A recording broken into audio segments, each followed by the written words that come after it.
Hello everyone, thank you for watching my YouTube video again. So this is our video about positive psychology. So for example, this topic, emotional differentiation will be very, very useful for your life, not only for your job, for your life, for your relationship. So especially you always encounter some hard time at work or relationship, and then you somehow feel you are a little bit depressed. Okay, so for this video, I'm going to let you know how you can use a skill called emotion differentiation to improve your well-being, improve your amount of happiness. Right? If you're not yet subscribed my channel, please do so. Please also like and share my video to your friends, especially you believe that your friends love studying positive psychology. All right, so emotion differentiation. So before I start elaborating the concept, so I have a few questions. So have you ever experienced something like you just feel very, very upset, but you don't know the reason. So you understand a lot of things happen to you, but you don't know the reason. If you ask your kid, if you ask your partner, what happened, they just say, "I'm very anxious," and then you further request more explanation. They get confused. They don't know. They will say, "I don't know. I just feel very anxious. I just feel very angry. I just feel very depressed." Okay, so um, they actually describe their emotion in a very, very vague or very general way. According to a lot of scientific study, when people experience emotion in this way, too vague or too general, so the degree of sadness or the problem will probably last longer or remain unresolved. So that's why this video I'm going to let you know how you can use a method or skills called emotion differentiation in order to improve your well-beings. And then this is not really anything difficult, so I will let you know what you can do step by step. Okay, so from the page you see emotion differentiation talk about the ability in which people can identify and distinguish. Okay, so the two core of emotion differentiation will be first you have to identify types of emotion. For example, is this anxious or fear or disgust or sadness or frustrated? Okay, so emotion, you can take it in very general, but emotion you can identify in this specific way. Okay, so first you have to identify. And once identified, so you have to distinguish. Distinguish means what actually happened, what actually make you feel, make you frustrated, okay, and what make you upset, what make you disappointed, what make you anxious.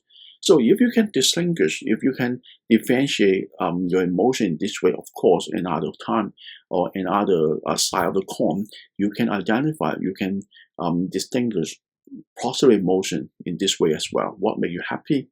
What make you proud? What make you like feel in love?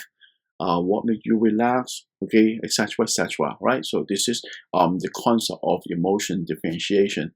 All right. So from this page you will see something more detailed, and then if you like, you can follow different steps. All right. So first, you experience intense negative emotion. Okay. So for example, you feel really upset when you wake up this morning or evening time, you put this intense negative emotion you feel. Right. So second, instead of say I'm very upset, I'm very unhappy, instead of this, so try to distinguish, differentiate, and assess the information. This differentiate and assess information means you give every single specific emotion a reason.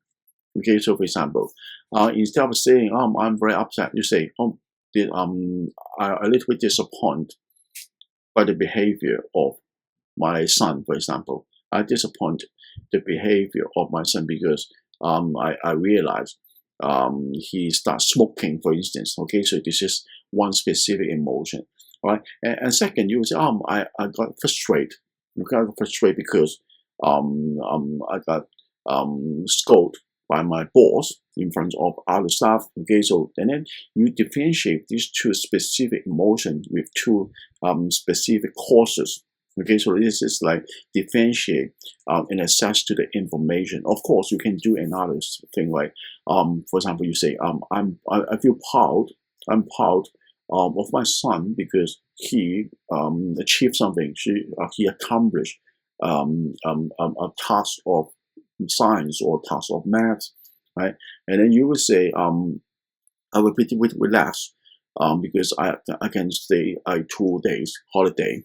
Okay, so away from work. Okay, so this is the method you differentiate and access to information. Okay, so we move next will be emotionally effectively regulating. Okay, so if you understand like this, then you know, oh, your negative emotion actually came from all these sorts of things, but at the same time you have good emotion.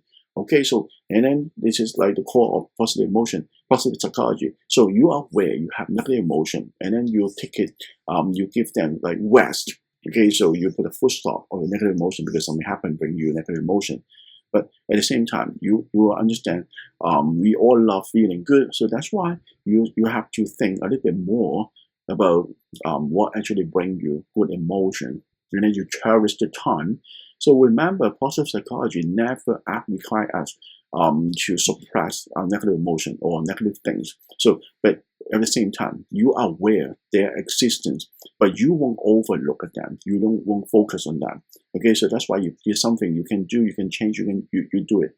But if this is something like already happened, so you let them to rest. Okay, so but instead of thinking it over again. Okay, in this way you know how to move on. Okay, you move something more valuable and you're striving for a good way, good things, good outcome.